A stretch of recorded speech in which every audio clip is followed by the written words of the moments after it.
I have a shoebox in the top shelf of the bookcase I built last winter, and inside it there is a half wig. Synthetic, shoulder length, the part sewn down the middle. I wore it to the Kingdom Hall for 10 years. I straightened the hair underneath it for 12. I am 26 years old. I was baptized at 14 behind the Decatur West congregation in Atlanta, and I married a brother in that hall at 18.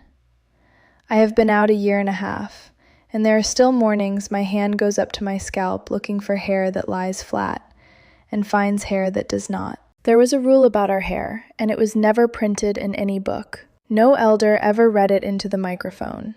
But every black sister in those folding chairs knew it the way you know the temperature of a room. No styles that draw attention. Keep it neat, keep it modest, keep it small. And for a girl whose hair grew up and out instead of down, the shortest road to small was a hot comb, a relaxer, and a wig. Before I tell you what that rule cost me, before I take you to the bathroom floor in March of last year, I need you to sit in the kitchen I first learned it in. So stay in that kitchen with me. If you ever pressed your hair before a meeting until your house smelled like something burning, say so in the comments, not for the algorithm, but so the next 15-year-old with a hot comb on the stove knows she was not the only one. Stay in the room. I can only tell this once. The first hands that ever straightened my hair were my grandmother's, in the kitchen of the brick house off Memorial Drive, on a Saturday before a Sunday meeting. I was 7. She sat me on a stack of 2 telephone books on a kitchen chair, and she set the hot comb down into the blue gas flame on the stove until the metal ticked, and she pulled it through my hair, section by section, with the sound like rain hitting a window. The smell of pressing oil and a little bit of scorch is the smell of getting ready for the truth to me. It still is. I caught it in a beauty supply store on Candler Road last year and had to walk back out and sit in my car. She was not cruel about it. None of them were cruel about it. That is the part that took me 20 years to understand. My grandmother pressed my hair the way her mother had pressed hers, so that on Sunday morning I would look like a clean, modest, well-raised little sister, and no one, meaning no elder, meaning no elder's wife, meaning no one who could write something down, would have a single word to say about the Bennett girl. I was a Bennett. That name meant something in the Decatur West congregation. My grandfather, Reverend Joseph Bennett, had helped lay the block of that hall with his own hands in the year before. Well, in the year before he stopped pioneering. He had been a Baptist preacher who walked out of his own pulpit in 1968 because the Truth, he said, was the only church in his Atlanta that did not have a Negro section and a white section. He gave the rest of his life to it. He served 32 years as an elder. So when I sat on those telephone books, I was not just a child getting her hair done. I was a Bennett granddaughter being made fit to be seen. By the time I was 13, the hot comb had become a relaxer, a cream from a box that burned if you left it on past the line on the timer, and you always left it on past the line because half straight was worse than burned. By 15, I had the first half wig.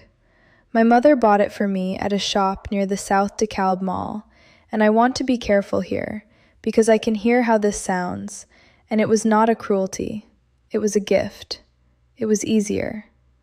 A wig meant I never had to worry on a humid Georgia morning whether my edges had gone back, whether the way my own hair behaved in August might be read as carelessness, as a spiritual posture. The wig was modest. The wig was neat. The wig drew no attention. I wore it to every meeting, every assembly, every field service morning, for 10 years. Amani wore one too. Amani Howard was my best friend from the time we were 12 until the year I got married, and the two of us would get ready together before assemblies, 2 girls in a bathroom passing the same edge control gel back and forth, pinning down 2 wigs, checking each other from the back. I am not going to pretend we suffered in that bathroom.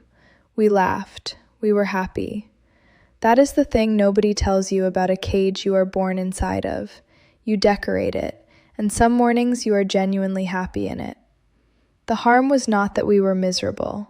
The harm was that we did not know the bars were there. When Trey married me in October of 2018 at the Decatur Marriott, I was 18 years old, and I wore my own pressed hair under a veil, because a bride was allowed that for one day. Trey was 22, a quiet, certain young brother, the son of an elder out of East Atlanta, and he never once in his life raised his voice to me, not in the 6 years that followed. I want that on the record before I say anything else about him. The morning after the wedding, I put the half wig back on, and I did not even think about it. That is how a rule that is never written works. You enforce it on yourself, in the dark, before anyone is even awake to check. Here's the thing about the rule. You will not find it in the Watchtower. You will not find it in Shepherd the Flock of God. You can read the whole of Reasoning from the Scriptures cover to cover, the way I did at the doors for years, and you will not find one sentence that says a black sister must straighten her hair. The organization is too careful for that. What it printed was the principle: modest dress and grooming, sensible, not the kind of adornment that draws attention to oneself, a quiet and gentle spirit. 1 Timothy chapter 2, 1 Peter chapter 3. Words that sound on the page like grace. The principle is on the page. The application happened in the parking lot. It happened in the back and forth between the elders' wives after the meeting, in who got pulled aside and who did not, in the particular weather that gathered around a sister who showed up one Sunday with her hair in its natural state. I watched it my whole life and did not have the eyes to see it, because at Decatur West we were a black majority hall, black-led, and the worst of it was muted. The elders were men who looked like my grandfather. The instructions came from sisters who had pressed their own hair for 40 years. It felt like family. It felt like care. The water you are raised in does not feel wet. I only saw it clearly the one time I sat outside the water. In 2021, Trey's work moved to Marietta for a stretch, and for 7 months we attended the Stone Mountain congregation, which was a mixed hall with a white-led body of elders. And I watched. I watched the way a young sister there, who wore her hair in locks, was spoken to, gently, about whether her style might be a stumbling block to others. I watched which sisters got complimented at the door, and which sisters got studied.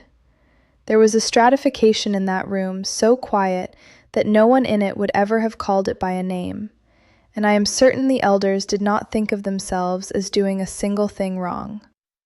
They were applying a principle. They were just applying it a little harder to the sisters whose hair did the thing that mine did. It is documented if you go looking, the way I finally went looking. For decades, the council that gathered around black families in this religion carried a particular weight on the question of appearance, that certain styles called attention, that the protective styles a black woman's hair actually needs could be read as worldly, as bold, as the opposite of subjection. It was never a doctrine.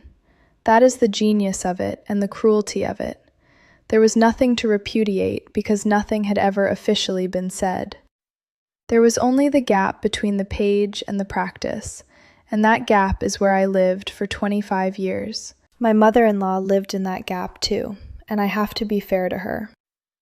Sister Anita Coleman took me aside after the meeting nearly every Sunday for 6 years to shepherd me, my dress, my tone, my hair, my spiritual posture. 300 Sundays of a woman correcting me in a low voice by the literature counter.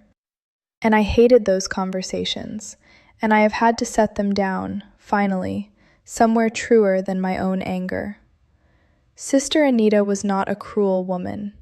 She was 62 years old, and she had worn a wig to every meeting since the 70s, because somewhere along the line a body of men had taught her, or taught her mother, that the way God grew her hair was a thing to be managed. She was not handing me a chain. She was handing me the only inheritance she had been given, in the same shape she had received it, and she believed, all the way down, that she was helping me. That is the worst part. They were not monsters. They were the ones who had been pressed first. I told you I would get to the bathroom. I am going to get to it now. I promised you, and I keep my promises. But I have to tell you one thing I did first, because I will not sit here and be only the one it was done to. When I was 21, there was a girl in our congregation, 16 years old, who came to the Sunday meeting one morning with her hair out, a twist out, full and soft, the way her hair actually grew. And I watched the elders' wives notice. And do you know what I did? I found her in the bathroom afterward, and I told her, kindly, in the kind voice, the shepherd's voice I had learned from Sister Anita, that she might want to think about whether her hair was drawing attention, that a quiet and modest appearance was a gift she could give Jehovah. I watched a 16-year-old girl's face close like a door. The next week she had it pulled back flat. I did that. I had a hot comb in my own history, and I picked it up and I used it on somebody else's child. There is no version of this story where I get to be only the wig and never the hand that pinned it down. It came apart slowly and then all at once, the way it does. There was the divorce. In November of 2024, Trey had done nothing the hall would ever call wrong, and that was exactly the horror of it, that everything that broke me was permitted, and the judicial committee and the disfellowshipping and my mother crossing to the other side of the street. And there was my Aunt Diane, who had left this same religion in 2003 and been shunned by my whole family for 19 years, and who found me when I was 22 and said one sentence, "When you are ready, I am here." By the spring of 2025, I was out and alone and free in a way that mostly felt like falling. And one night in March, I was standing in the bathroom of my apartment in Decatur, and I reached up out of pure habit to take the half wig off before bed. And I caught my own eyes in the mirror. And I realized I did not know what was underneath it.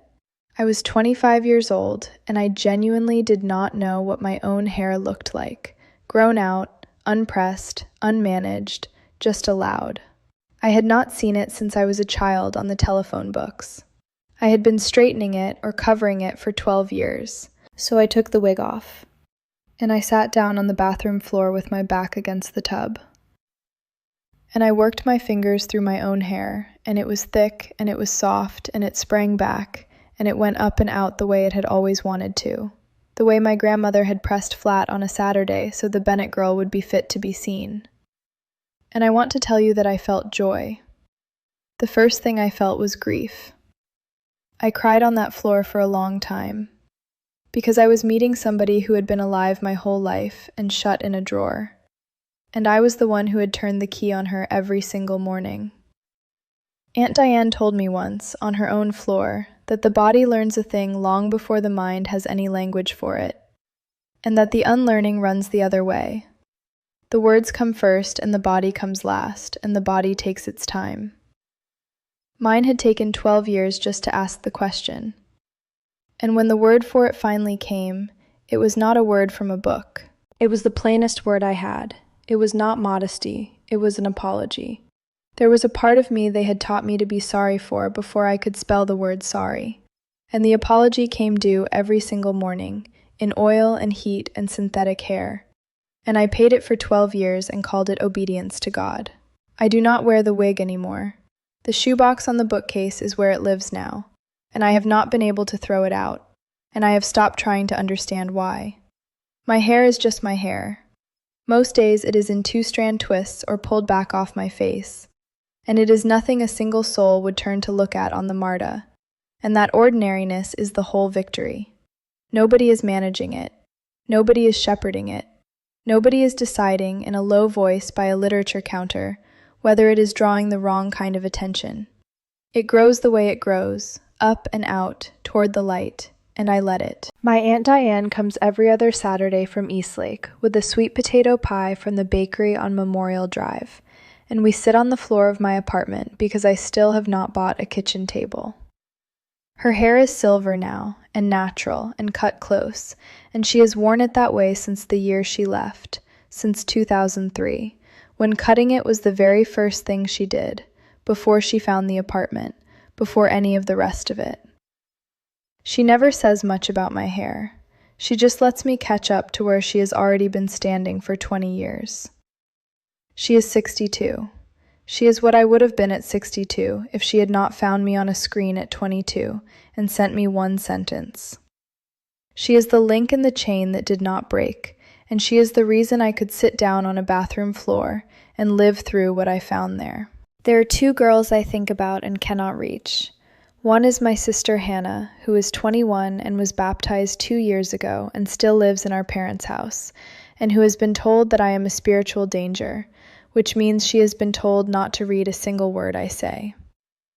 The other I have seen only once, at a distance, at the Decatur Farmers Market. The 19-year-old sister Trey married this past March, who is being handed the same hour I was handed, by the same body, in the same hall, and who will learn the rule about her hair the way every one of us learned it, in a bathroom, from someone who loves her. I cannot save either one of them. I know that. All I can do is set the thing down on a page where it cannot be taken back, and leave it where a girl like that might one day find it. So let me talk to you now.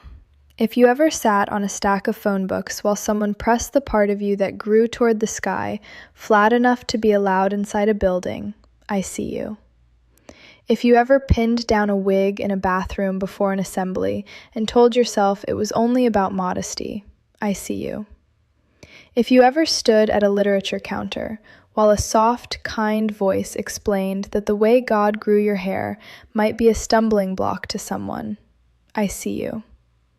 And if you are a young sister right now, 15, 16, with a hot comb cooling on the stove and a feeling you cannot put a name to, that something true about you is being asked to disappear so that you can be acceptable to people who will never once be asked to disappear anything of their own, I see you. And I need you to hear the one thing it took me 12 years and a bathroom floor to learn. The way your hair grows out of your own head is not a sin. It was never a stumbling block. It was never immodest. It was you. They taught you to be sorry for it, and you do not owe that apology to anyone, in any hall, on any morning, ever again. I keep the wig in the box, and not because I miss it.